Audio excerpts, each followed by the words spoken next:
All right, everyone, thank you so much for being here. Week after week, you guys bring so much energy and holiness and love and passion and unity to Am Yisrael, especially those who live in South Florida. Guys, mechiot kapayim to you guys. I'm so proud of you.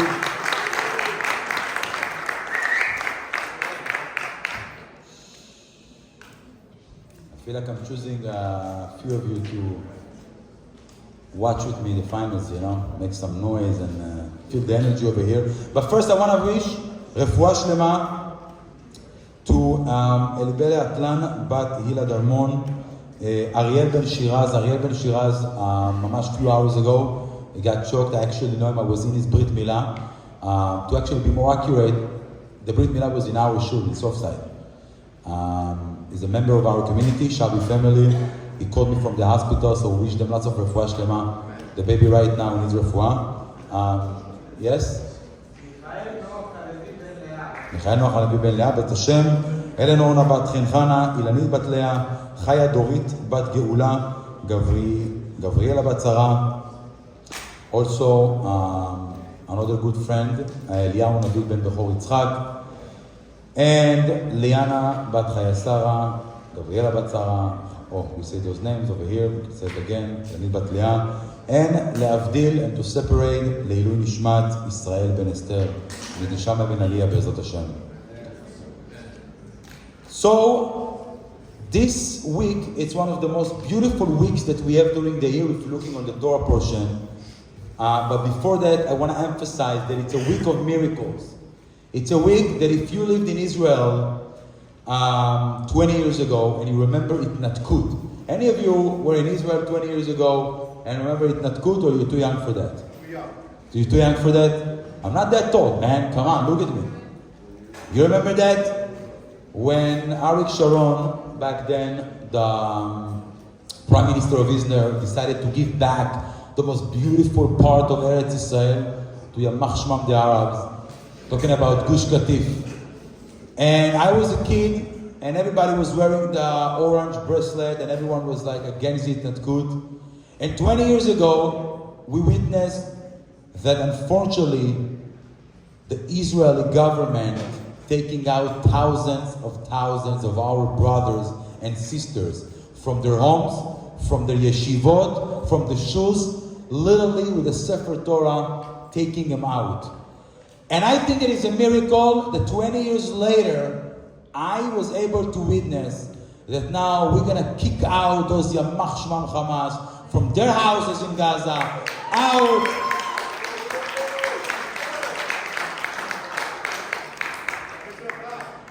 Revenge is coming. We're so happy, guys. It's okay. The Torah is telling us, Ba'avod Reshaim Rinna. When God is taking revenge of the evil, when He destroyed those people who the only thing they care about is killing Jews, you need to be happy. And it's not a coincidence that today I open the Zohar. Every day you have a portion of the Zohar that you read. And today the portion of the Zohar of Wednesday, you can open Chok LeIsrael. You have it right here at the shul. And you know how the Zohar starts? One pasuk. Adonai ilachem lachem ve'atem tacharishun. God will fight for you. You stay quiet. So I'm inviting everyone to celebrate Be'ezrat Hashem next year, this Wednesday night class in the Trump Tower on Gaza Street. Yes. It's happening, guys. So don't invest money in XRP and real estate and digital real estate. Buy some piece of land in Gaza. This is the next thing that is happening. And maybe your face is going to be in the real deal.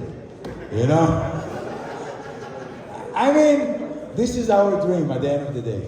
So, why there is no coincidence? Because in our parsha, you know what is happening? The Jewish people are leaving Egypt.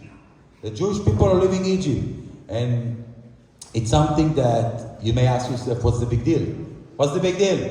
Right? But every generation, each one of us, every day, we have an Egypt that we're living in our own Egypt. Each one of us. Each one of us wake up in the morning and you have your own Egypt. Egypt referred to a place of boundaries, of challenges, of difficulties, of nonsense, of questions, of doubt, of looking for something, place of search. And we need to live this Egypt. Doesn't matter what you're looking for. You're looking to make money, you're looking to find your soulmate, you're looking to feel good with yourself, you're looking to have a personal achievement, growth. Doesn't matter. We, every day, waking up in the morning and it feels like Egypt to us. And we need to live that. We need to do something that will change the reality, that will change the result, that will help us to literally do Kriyat Yamsuf, to split the sea. Can you do it? Can you do it? What did you say? No, try again. Can you leave Egypt? Yes. Guys, give me some good yes when I'm asking you right now. Because if you're saying, just like the story of the Lubavitcher Rebbe, when he asked who wants to be multi-billionaire, who wants to be rich, and everyone was shy. Like, come on, you guys are Jewish, we know you like money, just say it, right? And they didn't. Only 3 people to say, I do. And those 3 people, and you can ask our friend over here, he knows them. They're multi-billionaires, my friend. So when I'm asking you, you want to leave Egypt? Yes! Let's try one more time. You want to leave Egypt? Yes! You are going to leave Egypt. And let me tell you something.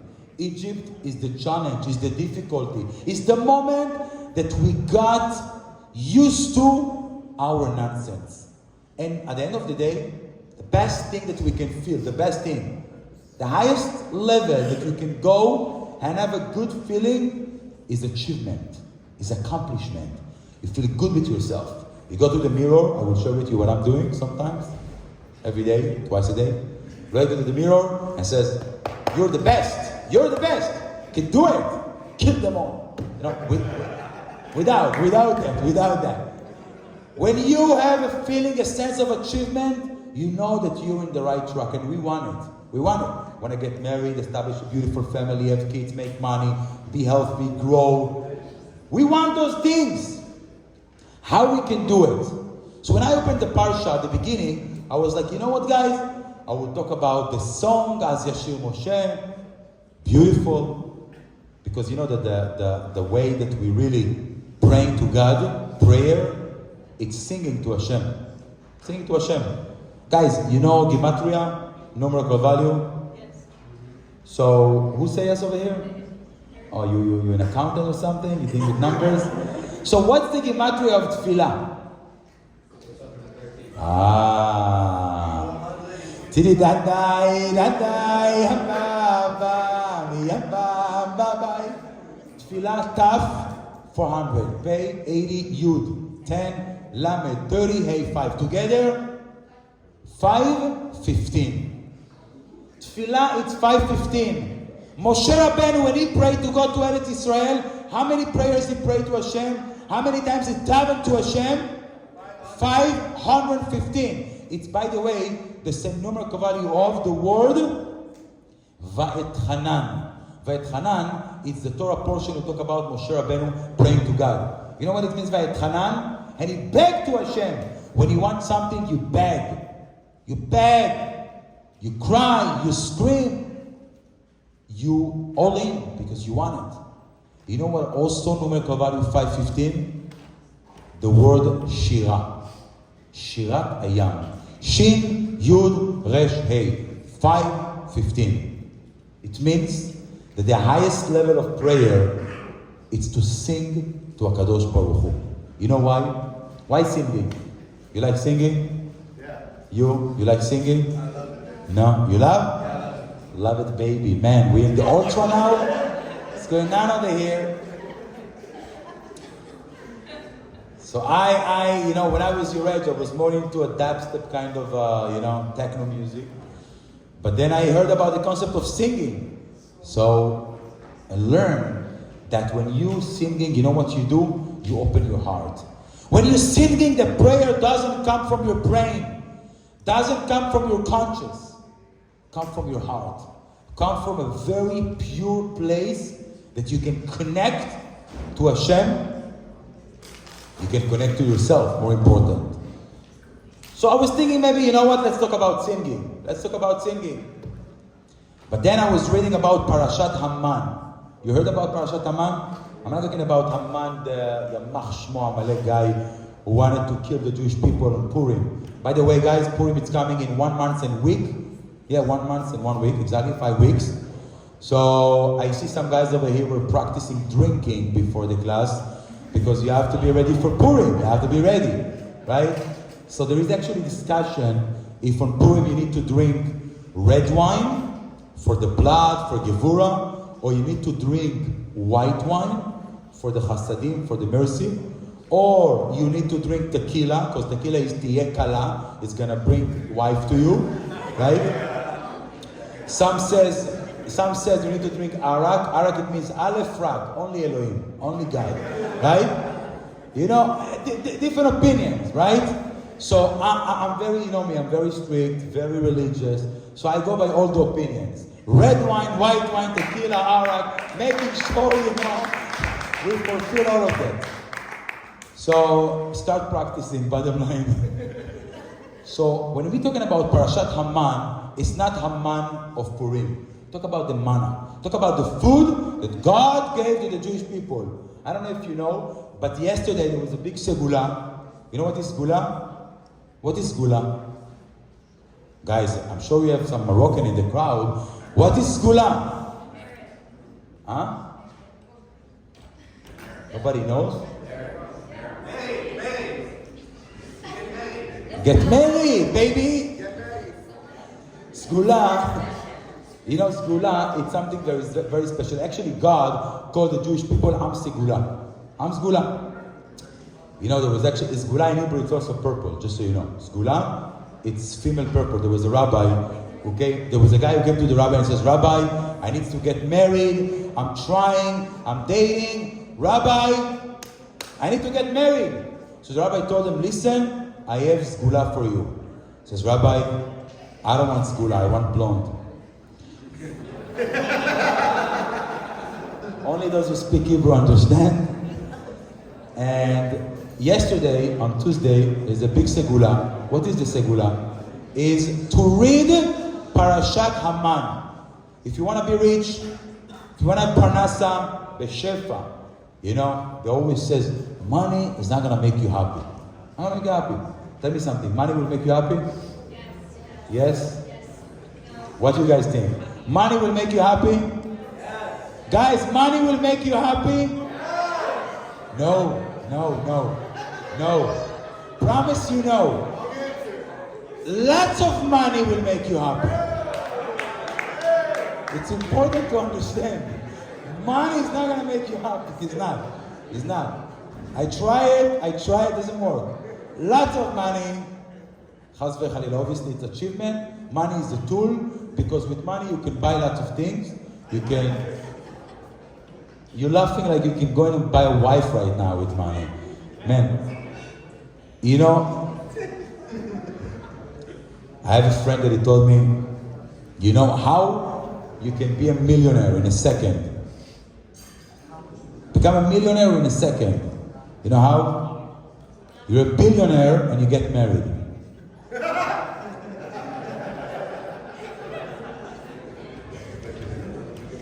Don't worry.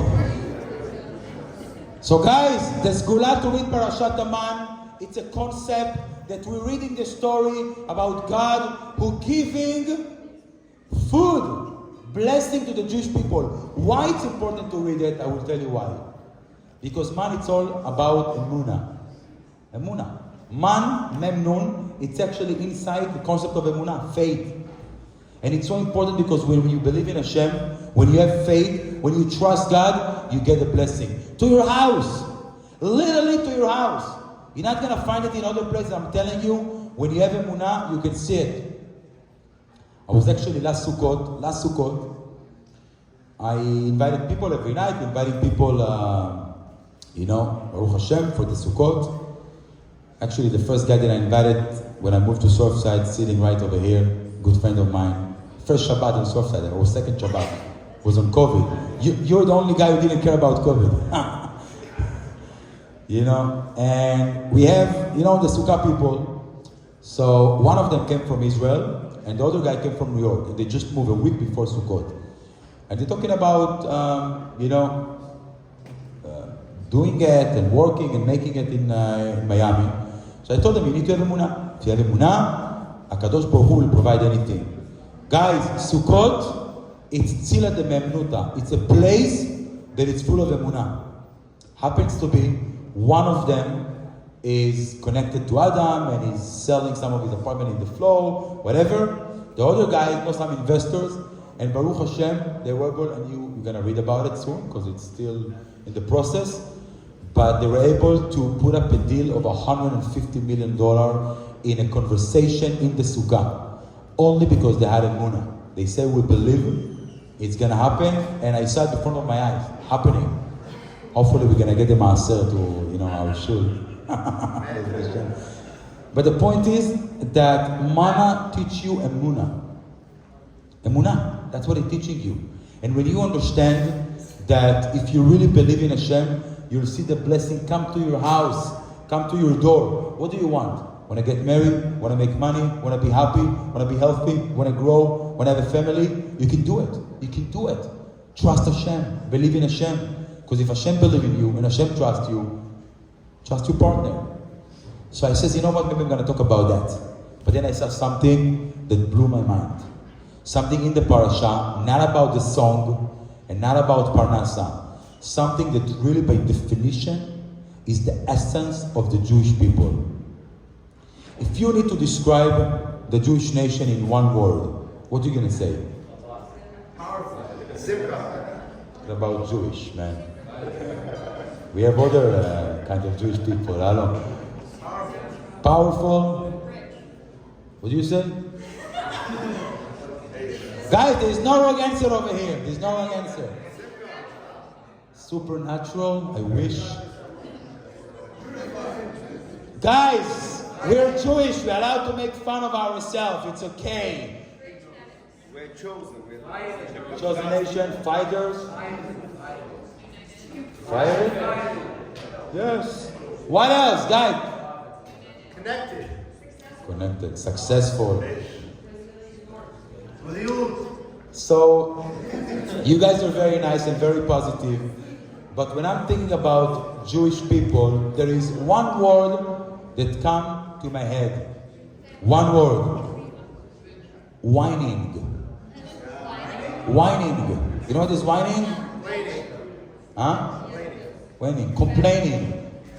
We believe, that's how my mom told me, and my grandma, if you don't complain, you don't grow. If you don't cry, you don't grow.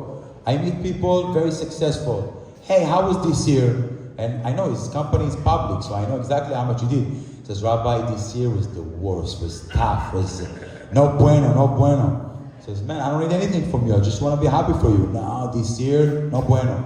We love to complain. That's how we grow. That's how we survive. We always complain in desert. And I'm reading this parsha this week, and that's what jumped to my eyes. I'm like going over as Shiur, Moshe, Bnei Israel, very beautiful song, Then I'm going Parashat Taman. I'm like, okay, it's not about money. And then I'm going, all of a sudden, and what do I see? The Jewish people, they complain. And what do they say? It says, Moses, we don't trust you anymore. What do you mean we don't trust? Yesterday, the Torah testified that you guys believe in Hashem. Vayaminu b'Adonai u'b'Moshe avdo. The Jewish people believe in Hashem. They trust Hashem. What happened next? Let me read it to you. Vayachanu b'Refidim ve'en mayim lishtot. So they park, in a place. What happened? No food. What are they doing next? What are the Jewish people doing next? Complaining. And now, what do they say? Not just they complain, they criticize Moshe, they rebuke him, they're in a bad mood, they're sad, they go down, and then they say, why did you took us out of Egypt? To die in desert? We prefer to go back to Egypt. Can you believe? Can you believe?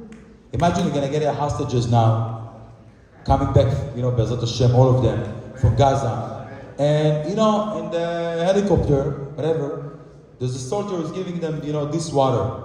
And he says, nah, I drink only aqua. I don't drink this fake Costco brand. You know what? I prefer to go back to the tunnels in Gaza. What do you think you're going to think about this person? You're going to think that maybe he lost his brain in the tunnels. Maybe the Arabs, they don't have brain, they took it from the Jews. Seriously? You just get out of Gaza and you're complaining about the water? Are you out of your mind? Say thank you. Thank you, Hashem. Thank you, Hashem. Thank you, Hashem. Gracias a Dios for the Latin people over here. So, doesn't make any sense. I read in the Psukim that the Jewish people, they complain. How that's possible? And let me ask you two questions. Bemet, two questions, honestly. One of them is a question about ourselves, and the second question is about God. Let's start with God, because why are we going to ask about ourselves? God, you love the Jewish people? Yes. Yes. God, you'll do anything for us? Yes. Yes. So why the first thing that you do when we left Egypt, instead of giving us nice filet mignon con chimichurri, you're making us crazy? No water, no food, no this, no that. What's the point? What's the point? I don't understand. This is the proof, by the way, God is Ashkenaz. No food. Taking you out, nothing. Chaz v'chalila. Today they, Baruch Hashem. They provide. Baruch Hashem, Baruch Hashem, la la la la la. I actually, last Shabbat, I was invited to a Kiddush by a good friend of mine, and he did it in Kal Hasidim, in the Hasidus Shul. So he told me, Rabbi, we don't have kippen, ahmajin, and dafina over here, but we have some good schmelz. I told them, are you trying to kill me?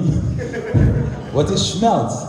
But I tried it and I survived. And it was actually good, the spicy one with the jalapeno. You know what I'm talking about? Yeah. The herring, how do they call it? Matches.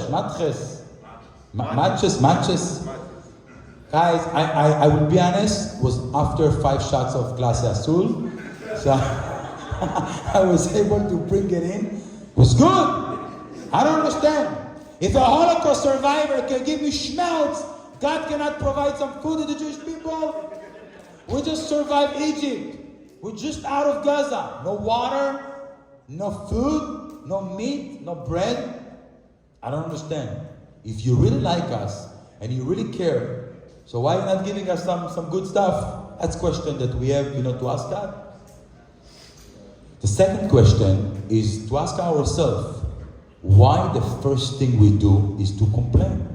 It's not nice. You got saved, you left Egypt, everything is amazing now. You saw how God giving the 10 plagues to the Egyptian people. Everything. Opened the sea for you. You walked there like a king. Everything was amazing. And now you go and you complain and you say, you know what? Better go back. What? There is no cemetery in Egypt, so you take it to bury us in desert? It's not nice. And they're going crazy to a point that Moshe Rabbeinu says, God, save me. Let me read to you. And he says, God, I don't know what to do. So those are the two questions that I ask myself in our parasha.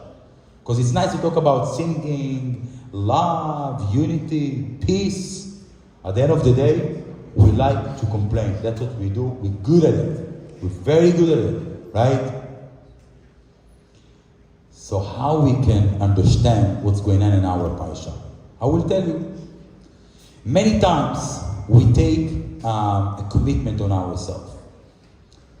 And we see ourselves in a very positive way. We see ourselves with light, with power, with capabilities. with opportunities. We trust ourselves. We believe in ourselves. And that's good. But then you have the first challenge. And what's happening in the first challenge? What happening? Any of you working out, going to the gym? Huh? Yes? You have membership? You do? You go every day? Can I go on the days that you're not going with your membership? I'm Jewish, man.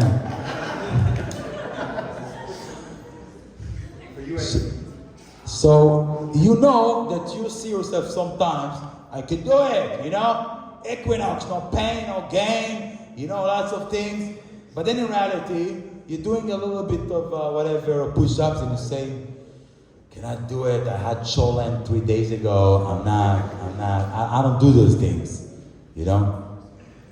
So the problem is that we build kind of an image of ourselves, that we're capable, that we're amazing, and we can do it. And you know what? It's good. Because you need to trust yourself. You need to believe in yourself. You need to know that you're amazing. You're the best person ever exist. God chose you. God chose you to be here. Every one of us, the day we born, the moment we came into this world, is because God says, I need you. I want you. I love you. I like you. You're my partner. So if you're so powerful and so amazing, sometimes we forget to bring that to reality. And I will explain. You see yourself as someone, and let's say you want to open a new business, okay? So, you have whatever you plan, business plan, you go to your friends, the bank, to cash advance people, you take a loan, and you want to start. Okay? The next day, things are not going the way that you want. Secretary is not coming to work. The provider is, Chinese guy in Guangzhou that telling you that he's gonna provide things, is not providing nothing. Talking from experience, trying to do listings in Amazon, doesn't work. You have to know what you're doing.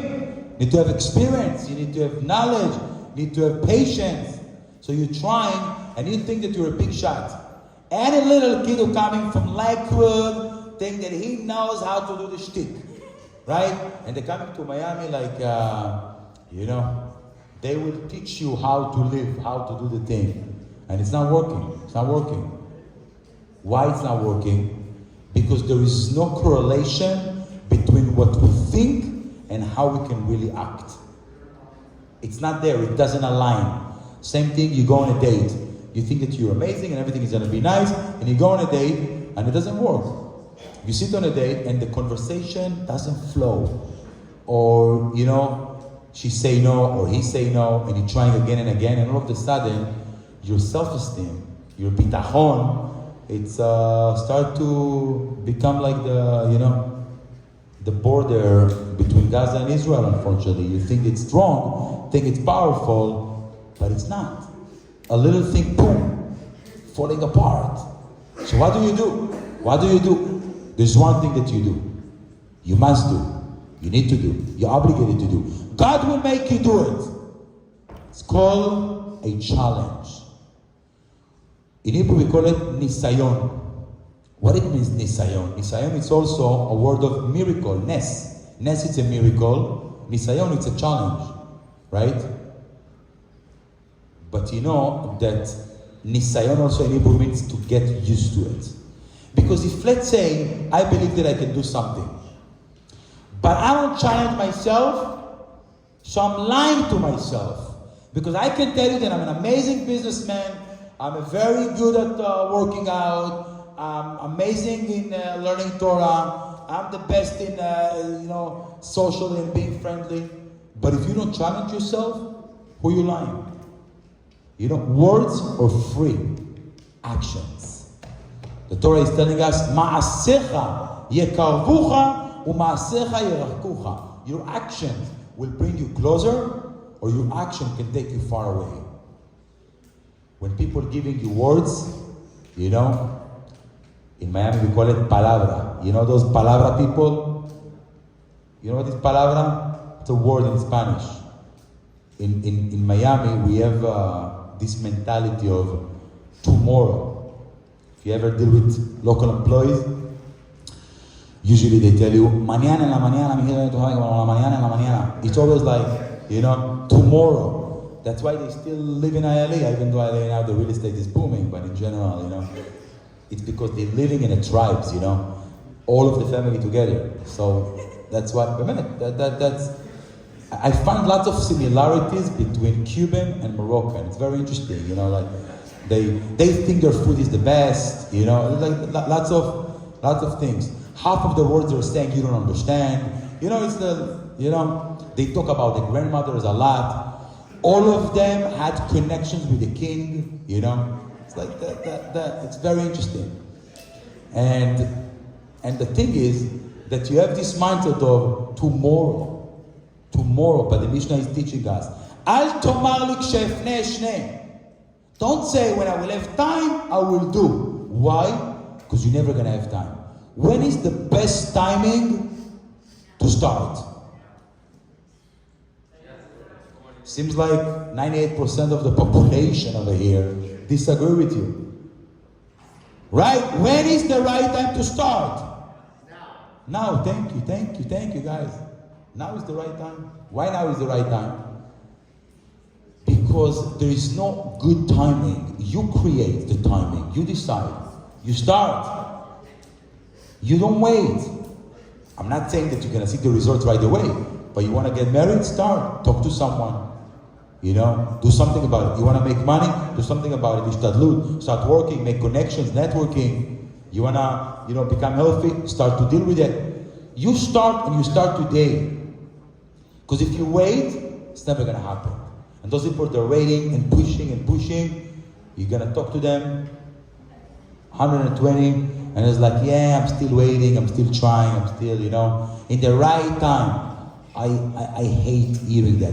Rabbi, in the right time. There's no right time. There is time. That's it. When is the good time? Now. When is the right time? Now. That's it. So the problem is that we want to do things, but if you don't start, if you don't challenge yourself, you're never going to find out if you're really a successful person. Because you don't challenge yourself.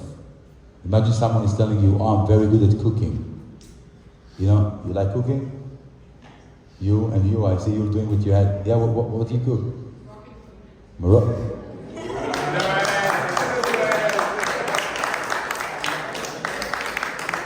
Rabbi, my grandma used to be the chef of the king.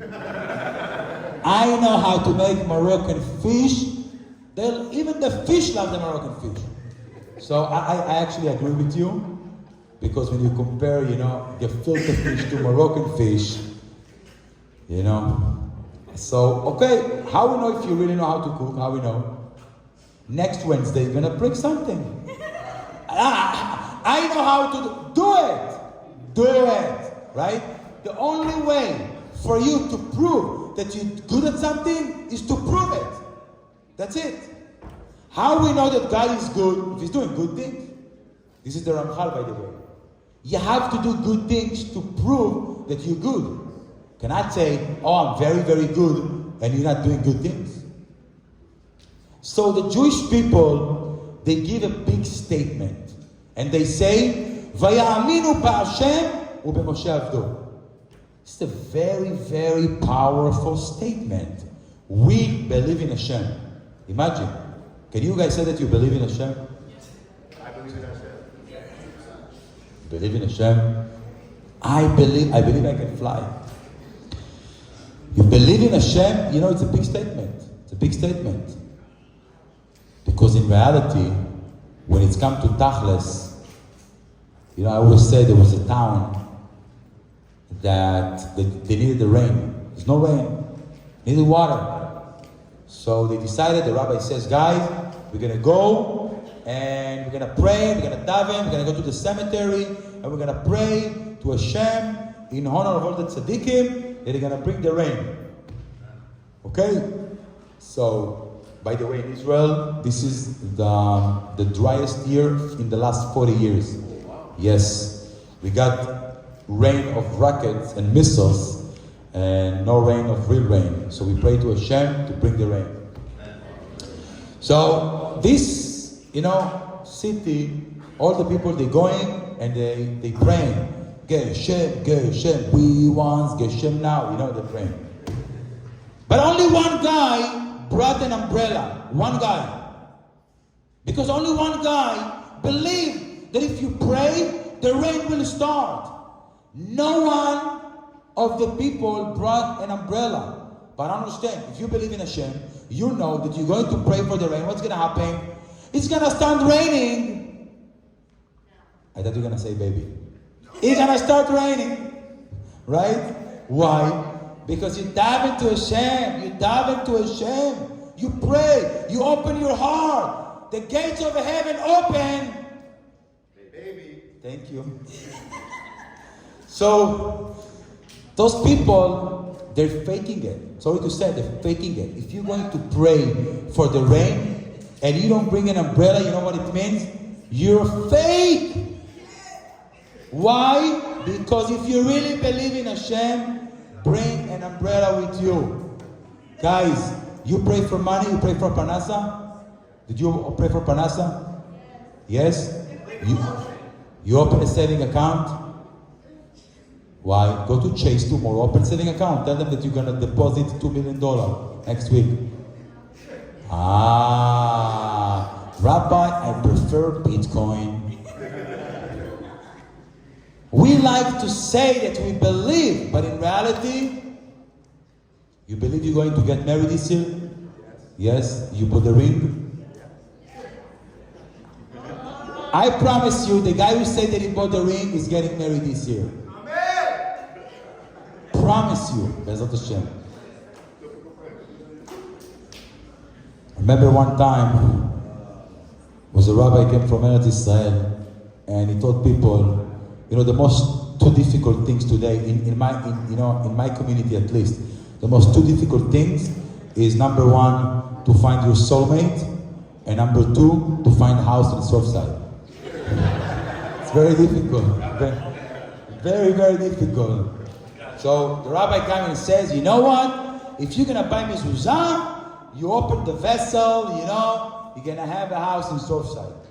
So I bought 20 mezuzot, I say, I want a big house, 20 rooms. Not for me, chas v'chalila, so I can do more mitzvot, more mezuzot. No, I don't need any, I can sleep in a tent. It's for Hashem, everything is for Hashem. Every time I eat is to say bracha before. Every time I, enjoying myself is so I can have more power to pray to Hashem. This is the mindset, by the way. Everything you do, you can either do for yourself or you do for Hashem.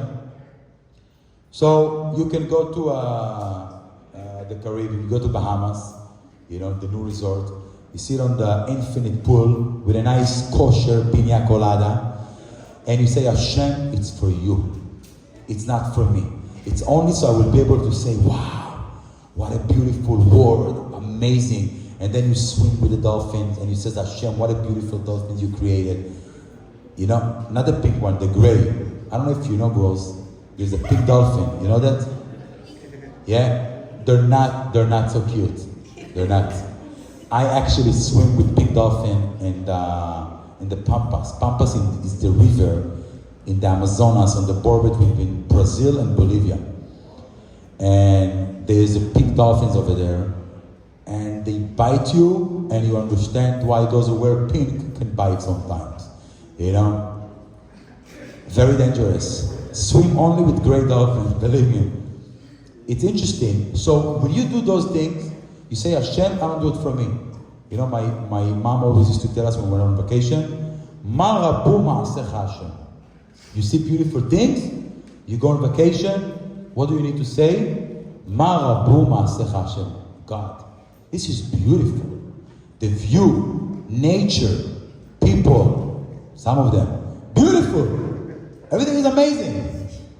So happy to be here. You enjoy and you give credit to Hashem. This is the mindset that you need to have. So when we're talking about believing in Hashem, you can't just say empty words. God, I believe you. And then the first time you hear the sirens, woo, in Israel, you run like man, you just said, I believe, where are you running? Take it easy. Why? Because I believe when there is no siren, but when the missiles are coming from the Houthi, my emunah is a little bit, That's what happened to the Jewish people. They say, God, we believe in you. Moshe Rabbeinu, we believe in you. But you know what was the problem? There's no actions. Empty words. Empty words. Be aware of people that are only talking. We says people are like dogs.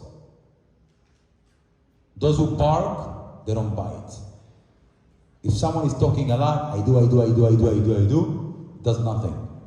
People who does, they don't have time to talk. They do. They do. And you're gonna read on the news, you're gonna see what they're doing. They don't talk, they do. When people talk a lot, they do less. We call it, in Aramaic, actually there is an interesting, goes like that. Whoever learned Talmud will know that. It's in Masechet Kiddushin at the beginning. Istera belagina kish kish karya. Again, it sounds like abracadabra. You know what is abracadabra? Abracadabra, people think it's a magic word. But abracadabra, it's Aramaic, ebra kadabra. I will create as I speak. That's abracadabra. It's actually referred to Baruch she'amar ve'haya olam. I will create evra, I will create ka'adabera as I speak.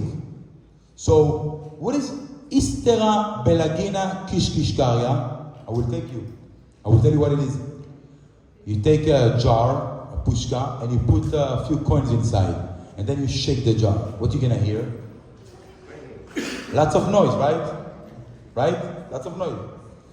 But if you filled up the jar all the way to the top with bills of 100, all the way to the top, you're gonna shake the jar. You're gonna hear noise? Silent. Says the Gemara, those who make noise is like a quarter in a pushka. Make lots of noise. Those who stay quiet, it's the bills all the way to the top. No noise. You know? You can smell the green. But there's no noise. There's no noise. It's very important. So when you hear someone that is talking a lot, you know, the Jewish people, they were talking.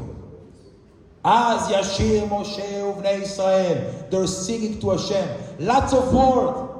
Beautiful words. Amazing words. Lots of inspiration. Power. Unity. Love. Connection. Wow. So much passion. But you know what happened? Empty words. Because to sing, it's easy. But to do, it's not so simple. As Nike is telling us, just do it. Just do it. Love it. Just do it. Don't be afraid. Don't be Adidas. Be Nike. Just do it. You know? Why? Why? Even though now everyone is on cloud. Everyone is like, Rabbi, it's all about mindfulness. Be in the moment. Get the vibe. You on cloud. Man, there's no clouds in Miami. What are you talking about? I see palm trees. You know, on. You have to be on. Back then it was used to be in. You have to be in. Now it's on, right? Then they're gonna be off. So the thing is that you really need to tell yourself, I'm not only going words. I want to do some actions. Little action. To start with something. You know, today I actually share stories in our show between Mincha and Arvid that maybe I shared with you one time, but it's so powerful because it means that words are nice, but what we need is actions. There was a guy who asked me, we say, Ushmartem et kol mitzvotai, v'yitem kedoshim. You know what it means? David, what is Ushmartem et kol mitzvotai? Gotta learn Hebrew. Keep all the mitzvot. Can we keep all the mitzvot? Try. How many mitzvot we have? 613 from the Torah, plus 7 rabbinical mitzvot, plus millions of books that any rabbi who feels good about himself in any generation needs to write. 100 books. Every generation adds up to the Jewish library about do and not do. You know how many laws we have? It's impossible. Impossible. Only Ilchot Shabbat. Ilchot Shabbat. If you open the book, Mishnah Berurah, written down by Chafetz Chaim, aka Rabbi Israel Meir HaKohen Miradin. Great guy, great guy. You know? And this Rabbi Israel Meir HaKohen Miradin, he wrote in the Akdama, and basically in the preview before the book, he say, from Rabbi Yonatan Eibeshitz, that if you don't learn the entire laws, halachot of Shabbat, twice, back and forth, 100%, you don't keep Shabbat. What? So how we can keep Shabbat? I don't know all the halachot of Shabbat by heart, back and forth. I mean, you know how many halachot we have? 39 prohibitions and this and that. It's very difficult. So how we can do? How we can keep all the mitzvot? So I told the guy the story. There was a king who had a daughter. And one daughter. And he was, very nice, very kind, very powerful. He was the king of the country. All the people, they love him. And then his daughter, she's about to get married. And the king doesn't know what to do. Who is going to be the chassan? Who's going to be the bashert? Who's going to be the lucky guy? She's beautiful, gorgeous, smart, rich. She's the princess. You know? So they need to pick the right guy. What are they going to do? They're going to have an interview. They're going to put it on LinkedIn and on Indeed. How are they going to do? What are they going to do? So the king said, you know what? I have an idea. They had a very high mountain in this country when they were living. And he said, you know what?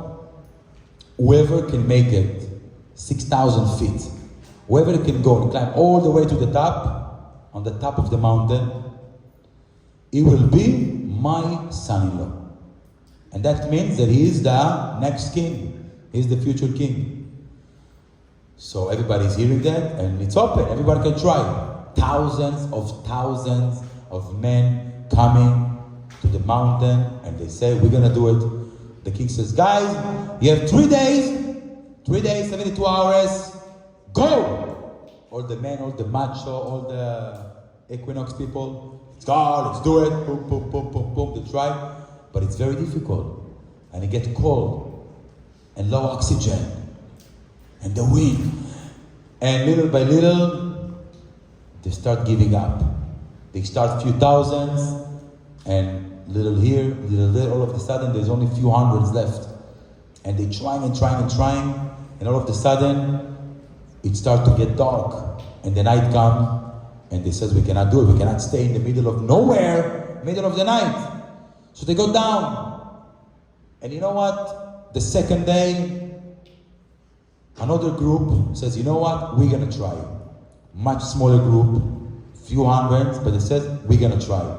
And they go from the north and east and west and south and here and there and put some gloves and they try, and they're going to make it and they're going to make it. And they're giving up because it's difficult and it's impossible. 6,000 feet. You think it's easy? They go 100 feet, 200, 300, 400, they dead. Cannot do it. The third day, there is a guy who say, you know what? I'm going to do it. No one is doing it. Everyone is like standing like that and watching, and there is one crazy guy who says, you know what? I'm going to try one more time. This is the last day. One guy start to go on top of the mountain. And he's going higher and higher, 100 feet, 200 feet, 300 feet, 400 feet, and he starts to shake. And it's impossible. And he doesn't have water and food, oxygen, and it's very difficult. And it's cold, go freezing, and he starts shaking. And he tries a little bit more, and he goes 450 feet, and then 500, and he's about to die. He's like, I don't know how I'm gonna make it. And the mountain is 6,000 feet. It's not even in the 10%.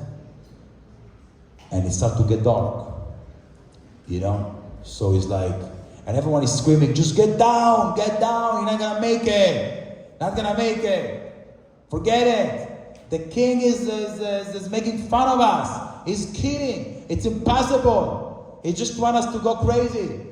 What kind of a king it is? There's no way to do it. Forget it. You know, when everyone's screaming at him, you're not going to make it.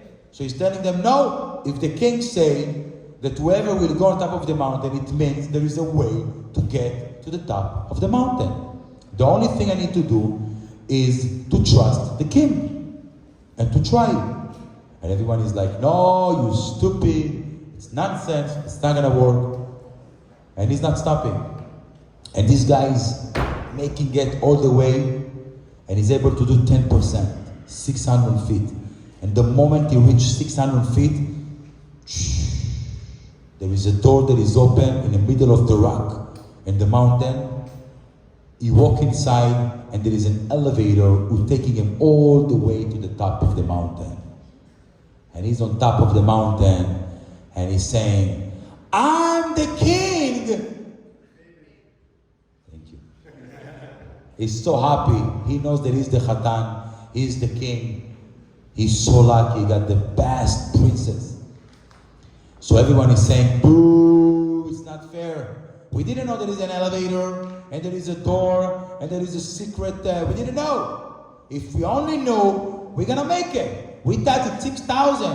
If we knew it's only 600 feet, we are gonna do it. The king is telling them, no, you don't understand.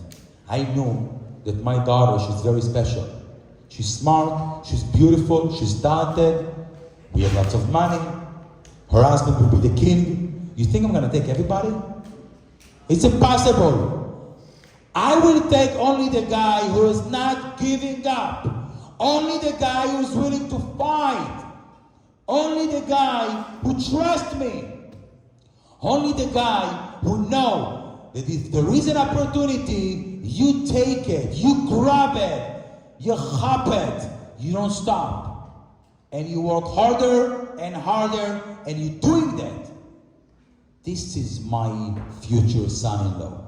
So of course, I will help you and put an elevator and a door, because it's impossible to go 6,000 feet in one day. There's no way. But I wanted to see who is willing to make the effort, who is willing to try, who is willing to show me that he trusts me, and he trusts himself, and he understands that here there is an opportunity. I don't want my daughter marry a loser. When we say ushmartem et mitzvot, it's impossible. 613 mitzvot plus 7 rabbinical mitzvot. No way. No way. There's no way to do it. No one told you to finish. God is telling you to start. That's what you need to do. Start. Want to get married? Start. Want to make money? Start. Want to be fit? Start. Want to have a family? Start. Want to buy a house? Start. No one. That's becoming a new routine now. You see how I get used to it? That's exactly the point. Get used to start the right things. And that was the reason God gave this challenge to the Jewish people. Because to leave Egypt and to say, God, I believe you, everything is amazing, everything is perfect, without a challenge, it's empty words. That's why we got a challenge. And you know why we complain? When we complain, it's good or it's bad? What do you think? It's good. Why? You're afraid to say now. Every sense the opposite. It's good? Why it's good? Complaining, it's good? You want to be better? You know, I'm going to share with you something. You ever went to CVS or Walgreens and you saw t-shirts who say, no whining Wednesday? No whining Wednesday. You ever seen that? So let me tell you something. In Chicago, you know there is the ghetto in Chicago when all the African American, we're not allowed to say the color. You know? Why are you laughing? Right? So there is the ghetto over there, you know? People of color. So happens to be they had a time that every night 80, 90 people get killed. Every night. Boom, boom, boom. Like that. Crazy. You know, you walk there and you don't walk anymore. Dangerous. So they didn't know what to do. They didn't know what to do. And the police was afraid to go there. And there was one lady in the ghetto that she realized that people are very upset. People are mad. People are annoyed. And that's why they go crazy, and at night they're just shooting each other. Oh, you took my spot, boom, they shoot you. Oh, you did that, they shoot you. So she started, and she says every Wednesday, no one complain. And if you complain, you have to put a quarter in a pushka. And they put in all the stores, and all the restaurants, and all whatever the schools, they put a pushka, and whoever complain, hey, put a quarter, right? Now for them a quarter is like a salary, you know? So it's a lot. And they stopped complaining. And they found out that every Wednesday night, let's say Tuesday was 80 people got killed, Wednesday night, 15, 20. Every week, the same thing. They started a movement of no winning Wednesday. It means, don't complain. And they realize that if you don't complain, you're more relaxed, you're happy, and then when you're going to have the challenge, you won't do nothing. So complaining, it's good and it's bad. When you complain, it's good because it's a reminder that you still need to work on yourself, that you have a challenge over here, but then you need to stop complaining. When the Jewish people complain, you know what happened? They prove themselves that words are nothing unless you have actions. That's why God gave him the challenge. I want to end up with the understanding that each one of us, everyone, I want you to pay attention because this is very important. This is very powerful. And we, every day, going to deal with what we learned today. You leave Egypt. Every morning you wake up, you want to leave Egypt. You have challenges. You have whatever it is that you want to do. You want to achieve in life. Remember that what you need to do is to start. Don't talk. Don't say, I want to date. I want to make money. I want to buy a house. I want to have family. I want to be fit. I want to go on vacation. Don't say it. Work. Do it. But you're going to tell me, but I don't know how it's going to be. You only need to start. The only thing that you need to do is to start. Tomorrow you're doing the word of the day. The word of the day tomorrow will be start. That's the word of the day.